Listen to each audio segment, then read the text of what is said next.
Here we have a nice little sentence correction that I would say, again, maybe a little bit more on the easy level, but only easy if you know the idioms being tested. All right, let's take a look at A.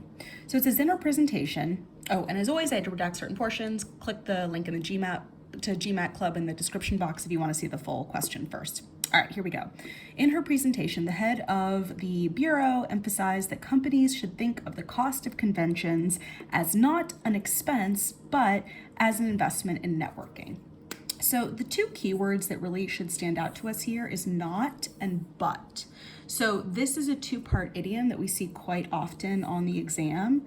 And the structure of that is not X, but Y. And what this means is whatever words or phrases is taking the position of X and Y, that these things should be parallel, meaning they should have the same structure. We should, they should both be nouns, or, one's a noun, one's a pronoun, or they're both verbs. They need to have similar structure.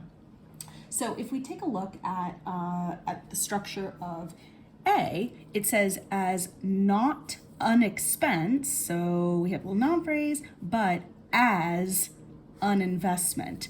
So the problem here is the X doesn't have as. It would need to say as, well, it's a little weird because it's here. We'd have to get rid of that and have to say not as an expense, but as an investment, and then it would be parallel. So it's not parallel, unfortunately. Very sad. So A has to be out. So now that we understand what idiom it's testing, we can kind of take a look at some of these other choices. So B says not expense, but an investment, right? Again, not parallel. Not expense, but an investment, not right. The other thing that's kind of interesting that would help you out a little bit here is think of, here we've got this think of, there's another idiom here where you think of something as something else. So this is also an idiom. It's not so much requiring parallelism, but that's also something that would be helpful, especially for non-native speakers. You might not notice this, whereas this is something that probably would be intuitive for most native speakers. So think of X as Y. So here, for example, in C, not an expense, rather, we're missing that as. And then same thing in E, we're missing that as.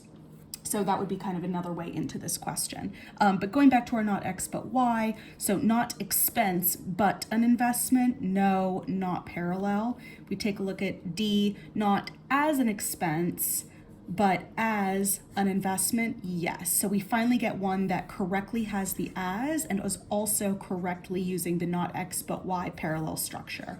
So that is why D is our correct answer. Two takeaways I would say are these idioms, not X but Y, that the X and the Y have to be parallel, and think of X as Y. You need to use the as if you're going to say think of X and you're making that comparison. So two quick little idioms that can help you get a little bit higher score in sentence correction. If you have any questions, feel free to email me at gmatrockstar@gmail.com or ask them in the comments below.